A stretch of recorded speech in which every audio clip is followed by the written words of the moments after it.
அப்படியே உங்கள் முகத்தெல்லாம் பார்த்துக்கிட்டு அமைதியாக இருந்து முகத்தெல்லாம் தொடர்ந்து பார்த்துக்கிட்டே இருக்கணும் போல எனக்கு ஆசை வந்திருக்கு.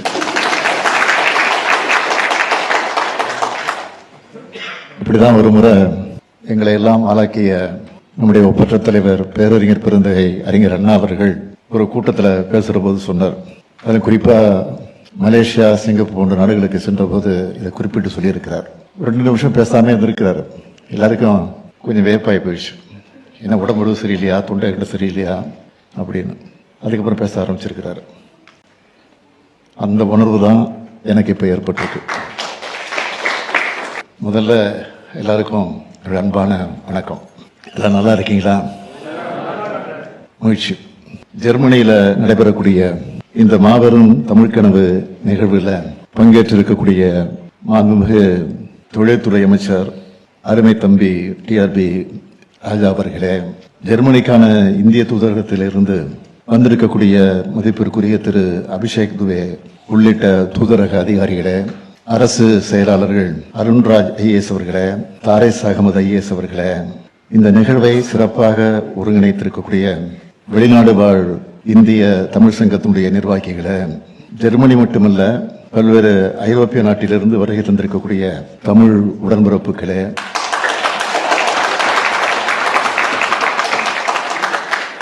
என்னுடைய துணைவியார் வந்திருக்கிறாங்க, கூச்சக்கூடாது. என்னுடைய துணைவியார் துர்காவதி ஸ்டாலின் அவர்களே,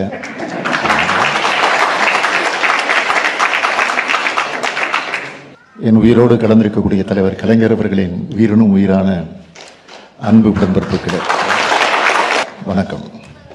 பல்லாயிரம் கிலோமீட்டர்களை கடந்து வேறொரு நாட்டில் நீங்களும் நானும் சந்திக்கிறப்போ ஏற்படுகிற மகிழ்ச்சி தான் உண்மையான தமிழ் பாசம், தமிழின பாசம். இது உலகத்தோட எந்த மூலைக்கு போனாலும் தமிழன் இருப்பான்.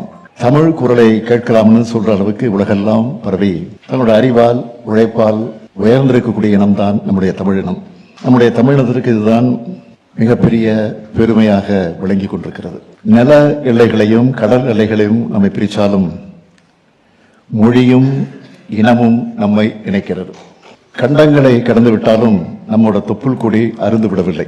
பேரறிஞர் அண்ணா தான் சொல்வார், ஒரு தாய் வயிறு தாங்காது என்ற காரணத்தால் தனித்தனி தாய் வயிற்றிலே பிறந்த உடன்பிறப்புகள் நாம் என்று சொல்வார். அப்படி உடன்பிறப்புகளாக தமிழர்களான நாம் இணைஞ்சிருக்கிறோம். ஜெர்மனி நாட்டில் உங்க எல்லாரையும், அது உங்க ஒவ்வொருத்தரையும் சந்திக்கிறப்போ மகிழ்ச்சி. நீங்க ஒவ்வொருத்தரும் ஒவ்வொரு மதிப்புமிக்க பொசிஷன்ல இருக்கிறத பார்க்கிறப்போ தமிழ்நாட்டினுடைய முதலமைச்சரா, திராவிட இயக்கத்தை சார்ந்தவனா மிகுந்த மகிழ்ச்சி அடைகிறேன், பெருமைப்படுகிறேன். நம்ம திராவிட மாடல் ஆட்சி தமிழ்நாட்டில் அமைஞ்ச பிறகு தமிழ்நாடு எல்லா வகையிலும் இன்றைக்கு முன்னேறிட்டு இருக்கு. குறிப்பா தொழில் வளர்ச்சியில ரொம்ப வேகமா வளர்ந்துட்டு இருக்கிறோம். நம்முடைய தமிழ்நாட்டு வளர்ச்சியை பற்றி நீங்கள்லாம் செய்தித்தாள படிச்சிருப்பீங்க, சோசியல் மீடியாக்களையும் பார்த்திருப்பீங்க, அதாவது அங்க இருக்கக்கூடிய உங்களுடைய உறவினர்கள் நண்பர்கள் மூலமா கேள்விப்பட்டிருப்பீங்க. இந்த வளர்ச்சி இன்னும் விரைவாக்க வேண்டும் என்ற அடிப்படையில தான் முதலீட்டாளர்கள் மாநாடு, அதாவது முதலீடுகளை ஈர்க்க வெளிநாட்டு பயணம் ஆகியவற்றை நான் தொடர்ந்து மேற்கொண்டு வருகிறேன். UAE, Japan, Spain, Singapore, America ஆகிய நாடுகளுக்கெல்லாம் பயணத்தை மேற்கொண்டு ஏராளமான முதலீடுகளை தமிழ்நாட்டை நோக்கி ஈர்த்து நம்ம மக்களுக்கு ஏராளமான வேலை வாய்ப்புகளை உருவாக்கி கொடுத்திருக்கிறோம். இப்படி வெளிநாடுகளுக்கு வரும்போது முதல்ல எனக்குள்ள என்ன தோணும் கேட்டீங்கன்னா, இந்த நாட்டில் வாழ்கிற நம்ம தமிழர்கள் எப்படி இருக்காங்க, அவங்களுடைய வாழ்க்கை தரம் எந்த அளவுக்கு உயர்ந்திருக்கு, பெரும்பாடுபட்டு தலைநிமிர்ந்த இந்த இனம் இந்த மண்ணில் சுயமரியாதையோட நடைபெறதை பார்க்க வேண்டும் என்று நான் நினைப்பேன். அதுலேயும் முக்கியமா ஒரு அயலக மண்ணில் நம்முடைய தமிழை கேட்கணும்னு ஆசை வந்துடும் எனக்கு. எல்லாருக்கும் இப்படிதான். அதனாலதான் ஜெர்மனிக்கு வந்த உடனே முதல்ல உங்களை சந்திக்க வந்துட்டேன். இப்போ உங்களோட ஆரவாரத்தை கேட்கிறப்போ, மகிழ்ச்சியை பார்க்கிறப்போ நொடியில தமிழ்நாட்டுக்கு டிராவல் பண்ண உணர்வு ஏற்படுச்சு. மனிதன் எங்கே போனாலும் அவனுடைய வேறு இருக்கிற தாய் நிலத்தை மறக்க மாட்டான். அப்படித்தான் உங்களுடைய நினைப்பும் எப்பவும் தமிழ்நாட்டு மேலேயே இருக்கும். தமிழ்நாட்டில் இருக்கிற நாங்களும் உங்களை அன்போடு பார்த்துக்கிட்டு இருக்கிறோம். அதனாலதான் நம்ம திராவிட மாடல் அரசுல அயலக தமிழர்களுடைய நல்வாழ்வுக்காக ஏராளமான திட்டங்களை செயல்படுத்திக்கிட்டு இருக்கோம். இந்த ஆண்டு மட்டும் இந்த விழாவுக்கு எத்தனை நாடுகளிலிருந்து நம்ம தமிழர்கள் சென்னைக்கு வந்திருக்காங்க தெரியுமா? 62 நாடுகளிலிருந்து வந்தாங்க. சொந்த மண்ணில் கால் வச்சப்போ அவங்க அடைந்த மகிழ்ச்சியை பார்த்து அதை நான் ரசித்தேன், புலங்காகிதம் அடைந்தேன், பூரிப்படைஞ்சேன். அடுத்து அயலக தமிழர் நல வாரியம், அயலக தமிழர்களுக்கான டோல் ஃப்ரீ ஹெல்ப்லைன், அதே போன்று புலம்பெயர் தமிழ் அமைப்புகளுக்கு சுழல் நிதி, தமிழ்நாட்டுக்கு வெளியே வாழ்கிற தமிழர்களுக்கு என்று இன்சூரன்ஸ், இப்படி ஏராளமான திட்டங்களை செஞ்சுட்டு இருக்கிறோம். அது மட்டுமல்ல, வெளிநாடுகளுக்கு வேலைக்கு சென்று எதிர்பாராத விதமா உயிரிழக்கக்கூடிய நேரத்தில் அந்த குடும்பத்துக்கு நிதி உதவியும் பென்ஷனும் வழங்குகிறோம். இப்படி பார்த்து பார்த்து செஞ்சு தர்றதோட வெளிநாடு வாழ் தமிழர்களுக்கு ஒரு பிரச்சனைனா ஓடோடி வந்து உதவுறோம். இதுக்கு சில எடுத்துக்காட்டுகளை நான் சொல்ல விரும்புகிறேன். உக்ரைன் நாட்டிலிருந்து 1524 மாணவர்கள், சூடான்ல இருந்து 253 பேர், இஸ்ரேல இருந்து 123 பேர், வங்கதேசத்திலிருந்து 220 பேர், கம்போடியா, தாய்லாந்து, மியான்மர் ஆகிய நாடுகளிலிருந்து 119 பேரை மீட்டு வந்திருக்கிறோம். அது மட்டுமல்ல, இன்னும் சில நிகழ்ச்சியான சம்பவங்களையும் உங்ககிட்ட நான் பகிர்ந்துக்க விரும்புகிறேன். காஞ்சிபுரத்தை சேர்ந்த மனோஜ் என்பவர் அமெரிக்காவிலிருந்து சென்னை வரும்போது அவருடைய குழந்தையின் பெயர் சந்தியா. சந்தியாவுக்கு நடுவானில் கடுமையான உடல்நலக்குறைவு ஏற்பட்டுச்சு. உடனே பிளைட்டை இஸ்தான்புல்ல லேண்ட் பண்ணிட்டாங்க. அந்த குழந்தையை மேல் சிகிச்சைக்காக சென்னை அழைச்சிட்டு வர 10 லட்சம் ரூபாய் வழங்கணும். மயிலாடுதுறையை சார்ந்த முபாரக் அலி என்பவருக்கு தாய்லாந்துல உடல்நலக்குறைவு ஏற்பட்டப்போ 10 லட்சம் ரூபாய் செலவில் சென்னைக்கு அழைச்சிட்டு வந்து சிகிச்சை அளிச்சோம். குவைத் தீ விபத்துல சிக்கின 7 தமிழர்களுடைய உடலை மீட்டு ஒப்படைச்சு அந்த குடும்பங்களுக்கு 5 லட்சம் ரூபாய் வழங்கணும். 2ஆம் உலக போர்ல போர் கைதிகளாக இருந்து மறைந்த தமிழர் நினைவா தாய்லாந்து நிலுகல் அமைக்க 10 லட்சம் ரூபாய் வழங்கியிருக்கிறோம். இதையெல்லாம் நான் குறிப்பிட்டு சொல்ல காரணம், தமிழ்நாட்டில் திராவிட மாடல் அரசும் உங்க முத்துவேல் கருணாநிதி ஸ்டாலினும் உங்களை ஆதரிக்க அரவணைக்க எப்பவும் எந்த நேரத்திலும் எந்த சூழ்நிலையிலும் இருப்போம். அதை சொல்லத்தான் இங்கே குறிப்பிட்டு சொன்னேன்.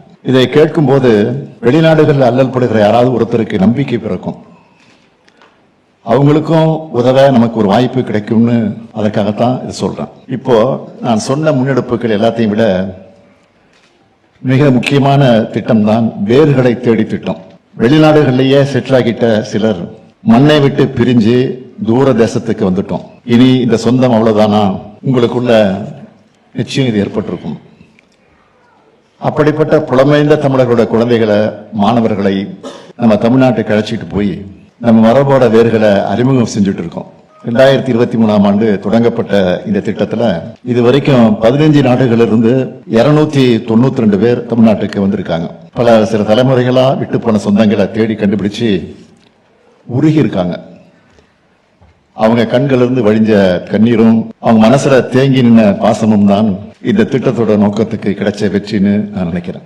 வாழ்வதும் வளர்வதும் தமிழும் தமிழனுமாய் இருக்க வேண்டும். இதுதான் நம்ம திராவிட மாடல் அரசோட மோட்டோ. இதுக்காகத்தான் தொடர்ந்து செயலாற்றி கொண்டு இருக்கிறோம். நம்ம அரசோட திட்டங்களை நாம ஏற்படுத்தி தரக்கூடிய வாய்ப்புகளை நீங்க எல்லாரும் பயன்படுத்திக்க வேண்டும் என்று நான் கேட்டுக்கொள்கிறேன். அதே சமயம் உங்க மேல இருக்கக்கூடிய அன்போடும் உரிமையோடும் ஒரு கோரிக்கையை வைக்க விரும்புகிறேன். எப்போதுமே எங்கேயாவது முதலமைச்சர் போனா தமிழ்நாட்டை பொறுத்த வரைக்கும் இடத்துல தான் கோரிக்கை வைப்பாங்க. ஆனா நான் முதலமைச்சரா வந்து உங்களிடத்துல இப்போ கோரிக்கை வைக்க வந்திருக்கிறேன். ஒன்றும் பயப்பட வேண்டிய அவசியம் இல்லை. உலக நாடுகளை, குறிப்பா வளர்ச்சியடைந்த நாடுகள் எப்படி இருக்குன்னு பாக்குறவங்க நீங்க, இது மாதிரி நம்ம தமிழ்நாடும் வளர வேண்டும். நான் நினைக்கிற மாதிரி தான் நீங்களும் நிச்சயமா நினைப்பீங்க, என்னை விட அதிகமா நினைப்பீங்க. எனவே உங்களால முடிஞ்ச உதவிகளை தொடர்ந்து உங்க தாய் மண்ணுக்கு நீங்க செய்யணும். செய்வீங்க, செஞ்சுக்கிட்டு இருக்கிறீங்க. நீங்க சின்னதா பிசினஸ் செஞ்சுக்கிட்டு இருந்தாலும் உங்க தொழிலை தமிழ்நாட்டிலேருந்து தொடங்க முயற்சி பண்ண வேண்டும். பெரிய பெரிய நிறுவனங்கள்ல நீங்க வேலை செய்றீங்கன்னா உங்க நிறுவனத்துல நம்ம தமிழ்நாட்டில் நிறைஞ்சிருக்கக்கூடிய வாய்ப்புகளை பத்தி எடுத்து சொல்லி நம்ம தமிழ்நாட்டில் இன்வெஸ்ட்மெண்ட் பண்ண மோட்டிவேட் பண்ணுங்க. உங்க சொந்த கிராமங்களை கவனிச்சுக்குங்க. அங்க படிக்கிற நம்ம அரசு பள்ளி மாணவர்களுக்கு, ஏழை எளிய மாணவர்களுக்கு உங்களால் முடிஞ்ச கல்வி உதவிகளை செய்யுங்கன்னு கேட்டுக்கிறேன். இந்த மூவி பந்து முழுக்க நீ எங்கே போனாலும் தமிழர் என்ற நம்ம அடையாளத்தை விடாதீங்க. உங்க வேர்களை மறக்காதீங்க, தமிழை மறக்காதீங்க, தமிழ் மண்ணையும் மக்களையும் மறக்காதீங்க.